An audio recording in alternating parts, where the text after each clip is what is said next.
Hello friends, education dot free में आपका स्वागत है। आज के इस वीडियो में हम यूपी बीएड के एंट्रेंस एग्जाम में जो हिस्ट्री के क्वेश्चंस इंपॉर्टेंट बन सकते हैं उसको देखेंगे। इसके पहले मैंने कम से कम 4 वीडियो अपलोड किया है जो कि आपके एग्ज़ाम्स के लिए बहुत ही इम्पोर्टेंट साबित होंगे। और आज की इस वीडियो में हम कुछ इम्पोर्टेंट क्वेश्चंस को देखेंगे। तो चलिए स्टार्ट करते हैं इस वीडियो को। आज का पहला प्रश्न है, दिल्ली सल्तनत का कौन सा सुल्तान गुलरुखी उपनाम से कविताएं लिखता था? इस प्रश्न का उत्तर है ऑप्शन डी, सिकंदर लोदी। सिकंदर लोदी जो था वो गुलरुखी के उपनाम से कविताएं लिखा करता था। अगला प्रश्न दिया है कि किस सुल्तान ने टोपरा तथा मेरठ से अशोक स्तंभ लाकर दिल्ली में स्थापित करवाया? इस प्रश्न का उत्तर है ऑप्शन ए, फिरोज तुगलक ने। अगला प्रश्न दिया है कि बाबर के आक्रमण के समय दिल्ली का सुल्तान कौन था? Ibrahim Lodi, option B. अगला प्रश्न दिया है कि 1336 ईस्वी में विजयनगर साम्राज्य की स्थापना किसने की थी? इस प्रश्न का उत्तर है ऑप्शन सी, हरिहर तथा बुक्का ने। अगला प्रश्न दिया है कि अष्टदिग्गज किस शासक के दरबार को सुशोभित करते थे? तो कृष्ण देव राय के दरबार को सुशोभित करते थे, अर्थात इस प्रश्न का उत्तर है ऑप्शन ए, कृष्ण देव राय। अगला प्रश्न दिया है कि कृष्ण देव राय द्वारा रचित अमुक्त माल्यद किस भाषा का ग्रंथ है? तो ऑप्शन डी, तेलुगु भाषा का ग्रंथ है। अगला प्रश्न दिया है कि प्रसिद्ध विठल स्वामी का मंदिर तथा हजारा का मंदिर का निर्माण किसने करवाया था? तो ऑप्शन डी, बुक्का प्रथम ने विठल स्वामी का मंदिर तथा हजारा का मंदिर का निर्माण करवाया था। अगला प्रश्न दिया है कि ख्वाजा मोइनुद्दीन चिश्ती का दरगाह कहाँ स्थित है? तो ऑप्शन बी, अजमेर में। अगला प्रश्न दिया है कि सुहरावर्दी सिलसिला का मुख्य केंद्र कहाँ था? तो ऑप्शन सी, पंजाब में। अगला प्रश्न दिया है कि सूफी संतों के शिष्यों को क्या कहा जाता था? तो ऑप्शन सी, मुरीद कहा जाता था। सूफी संतों के जो शिष्य हुआ करते थे उनको मुरीद कहा जाता था। अगला प्रश्न दिया है कि विशिष्टता द्वैत मत के प्रवर्तक थे? ऑप्शन डी, रामानुज आचार्य। अगला प्रश्न दिया है कि अद्वैतवाद का मत को परिवर्तन किसने किया था? इस प्रश्न का उत्तर है ऑप्शन ए, शंकराचार्य ने।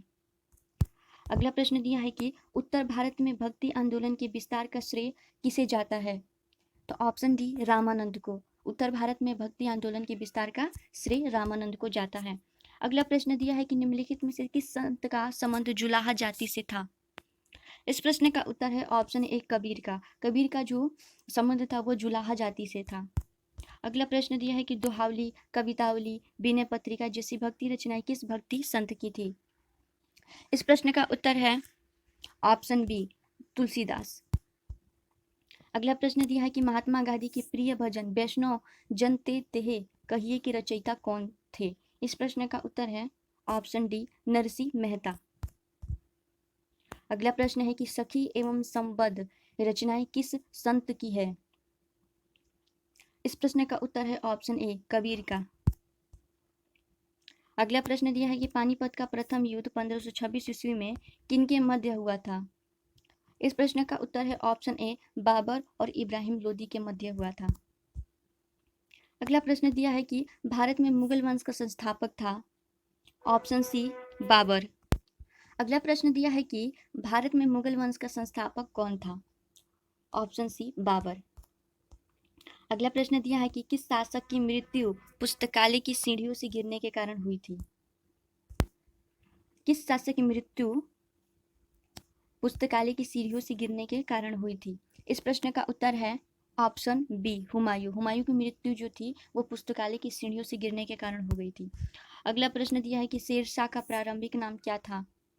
इस प्रश्न का उत्तर है ऑप्शन डी, फरीद खां। अगला प्रश्न दिया है कि दिल्ली स्थित पुराना किला का निर्माण किसने करवाया था? ऑप्शन बी, शेरशाह ने पुराना किला का निर्माण करवाया था। अगला प्रश्न दिया है कि शेरशाह का मकबरा कहाँ अवस्थित है या स्थित है? तो ऑप्शन सी, सासाराम में। पानीपत का द्वितीय युद्ध कब हुआ था? तो 1556 ईस्वी में। ऑप्शन बी सही है।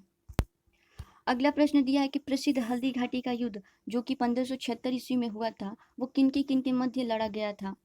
इस प्रश्न का उत्तर है ऑप्शन सी, अकबर राणा प्रताप के मध्य। अगला प्रश्न दिया है कि अकबरनामा के रचयिता या रचनाकार कौन थे? तो इस प्रश्न का उत्तर है ऑप्शन बी, अबुल फजल। अगला प्रश्न दिया है कि अकबर ने दिन-ए-इलाही का प्रवर्तन किस वर्ष किया था? ऑप्शन सी, 1582 ईस्वी में। अगला प्रश्न दिया है कि निम्नलिखित में से किस मुगल शासक ने न्याय की जंजीर लगवाई थी? ऑप्शन बी, जहांगीर ने न्याय की जंजीर लगवाई थी। अगला प्रश्न है कि नूरजहां का वास्तविक नाम क्या था?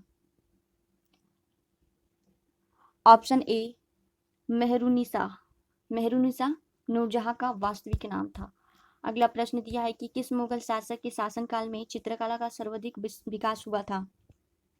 Option D, Jahangir. जहांगीर के शासनकाल में चित्रकला का सर्वाधिक विकास हुआ। अगला प्रश्न दिया है कि निम्नलिखित में से किसके शासनकाल को वास्तुकला की दृष्टि से स्वर्णकाल कहा जाता है? इस प्रश्न का उत्तर है ऑप्शन सी, जहांगीर। अगला प्रश्न है कि शाहजहां ने आगरा का ताजमहल किसकी स्मृति में बनवाया था? इस प्रश्न का उत्तर है ऑप्शन डी, मुमताज महल की याद में शाहजहां ने आगरा का ताजमहल बनवाया था। अगला प्रश्न दिया है कि किस मुगल बादशाह ने हिंदुओं पर जजिया नामक कर लगाया था? इस प्रश्न का उत्तर है ऑप्शन सी, औरंगजेब ने हिंदुओं पर जजिया नामक कर लगाया था। अगला प्रश्न है कि जाटों ने सर्वप्रथम किसके नेतृत्व में 1669 ईस्वी में औरंगजेब के विरुद्ध विद्रोह किया? तो ऑप्शन ए, गोकुल। गोकुल के नेतृत्व में विद्रोह किया था। अगला प्रश्न है कि गुरु ग्रंथ साहिब का संकलन किस सिख गुरु ने किया था? इस प्रश्न का उत्तर है ऑप्शन बी, गुरु अर्जुन देव के नेतृत्व में। गुरु अर्जुन देव के ने किया था। अगला प्रश्न है कि निम्न में से किस सिख गुरु ने खालसा सेना की स्थापना तथा पाहुल पर्व का प्रवर्तन किया? ऑप्शन डी, गुरु गोविंद सिंह ने। अगला प्रश्न दिया है कि सिखों के 10वें तथा अंतिम गुरु गुरु गोविंद सिंह का जन्म कहाँ हुआ था? इस प्रश्न का उत्तर है ऑप्शन सी, पटना में। गुरु गोविंद सिंह का जन्म जो है वो पटना में हुआ था। अगला प्रश्न दिया है कि भारतीय समाज में राजा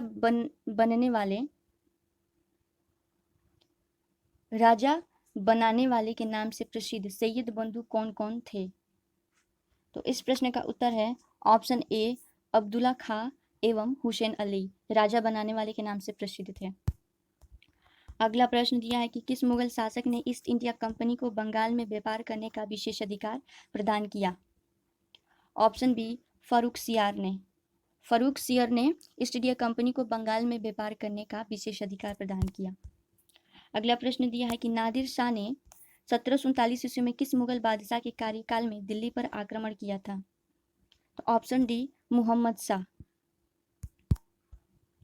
अगला प्रश्न दिया है कि शिवाजी की राजधानी कहाँ अवस्थित थी? ऑप्शन बी, रायगढ़ में।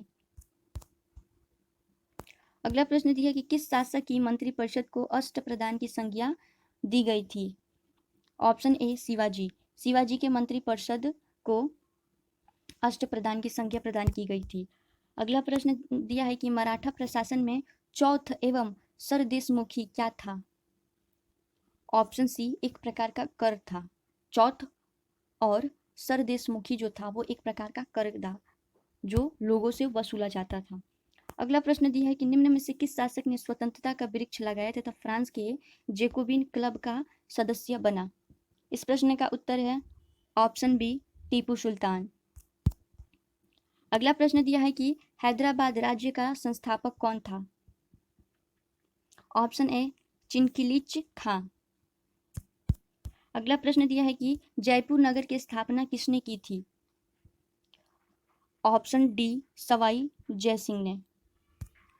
अगला प्रश्न दिया है कि पानीपत का तृतीय युद्ध 1761 ईस्वी में किनके मध्य लड़ा गया था? तो ऑप्शन ए, मराठा और अफगान के बीच में। अगला प्रश्न दिया है कि मयूर सिंहासन का निर्माण किसने करवाया था? इस प्रश्न का उत्तर है ऑप्शन सी, जहांगीर ने। अगला प्रश्न दिया है कि ग्रैंड ट्रक ट्रंक रोड का निर्माण किसने करवाया था? तो इस प्रश्न का उत्तर है ऑप्शन ए शेरशाह ने।